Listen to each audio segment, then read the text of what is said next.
actually play along with me. So here's something that'll be helpful with that.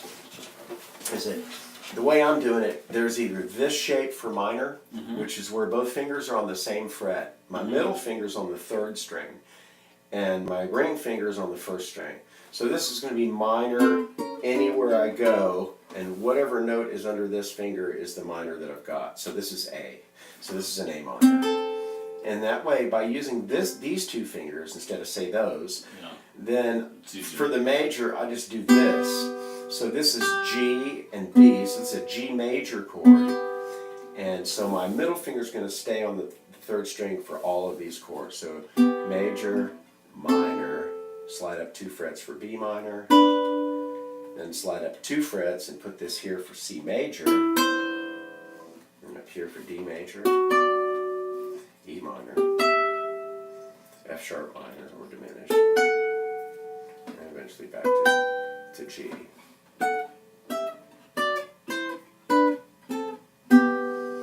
But when you're playing with somebody, then you can also use these little half steps in between. Like when you were on G, I was on G, and then I went to A, and then instead of going right from A to B, I just hit the half step in between.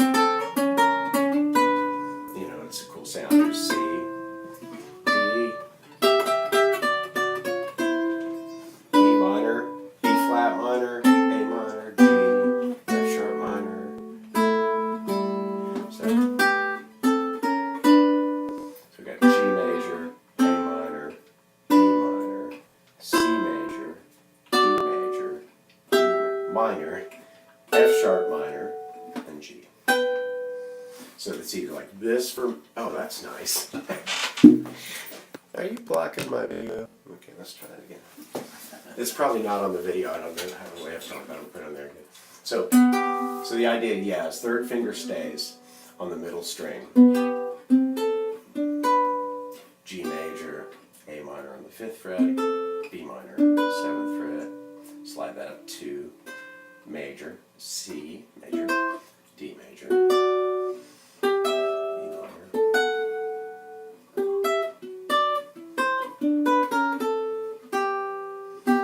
And so, if you're playing with somebody else, or you're playing along with something in G, you can use all those double stops in a really nice way instead of necessarily like playing a pentatonic scale or whatever. They're just really a melodic way to get through, to follow along with chord changes. Something that just came to mind as far as keeping a finger on one string is like a turnaround, for example. Say we were doing like a 12-bar blues kind of thing in E, or like an E7, A7.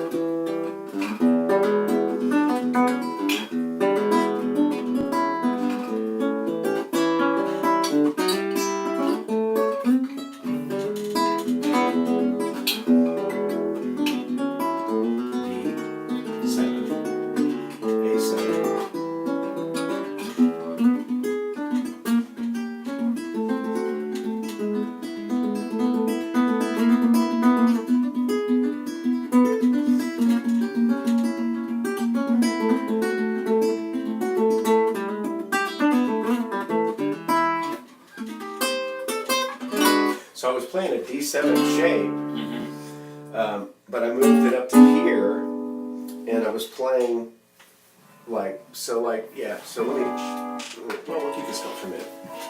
Okay, so here's your D7 right down here. Yep. So if we move this up 2 frets, there you go, not that far, 1 less, there you go. Okay, so let's try this with our, you can use a pick 2, either way, but I'm going to show you a cool fingerstyle pattern to do with it also. So this finger stays on the 3rd string the whole time. Now here I could go and go to that. It wouldn't hurt anybody's feelings, but this is just...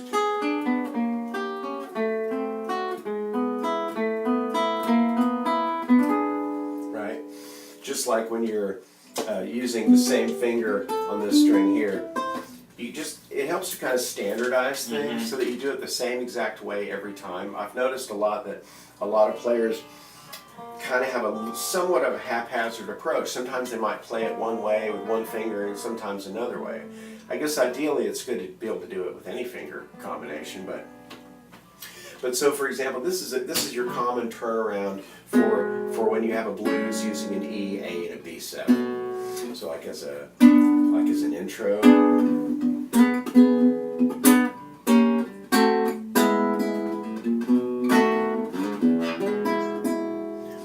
So this shape, if you did a finger style and you thought about it, it's just thumb, index, middle, right? Do you play with your fingers at all? Not really. Let's try it. Never get used to it. Yeah. So put the pick down because that's gonna cause pain. Yeah. So we go thumb, index, middle. Right. So that's a pretty straightforward pattern that you can start getting a grip on.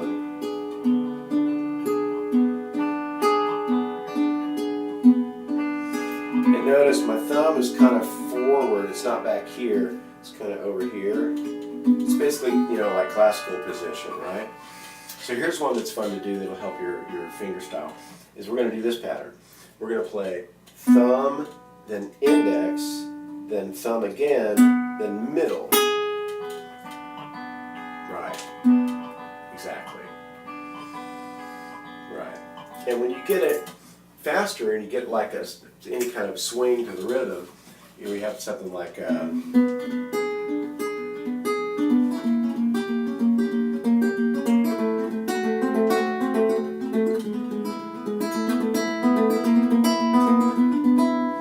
and then you can do stuff like swap out little notes here like this.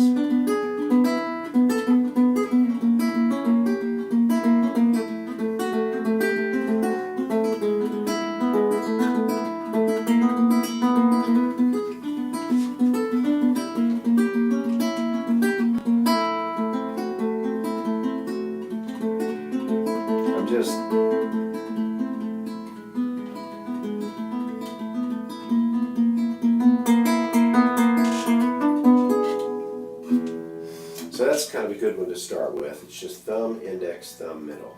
And if you're using 4 strings, then generally it would be thumb, index, middle, ring. Most fingerstyle players don't really use their pinky much, except for flamenco players, so they do the rasgueados and stuff, which I can't do. I can kind of fake it, but I'm not a flamenco player. So anyway, but I'm pretty okay at it. But not like a real flamenco player is. But yeah, but that's a good one to start with. If you haven't really done much fingerstyle, that's a good one to start with. So pause this for a second. First clip anyway.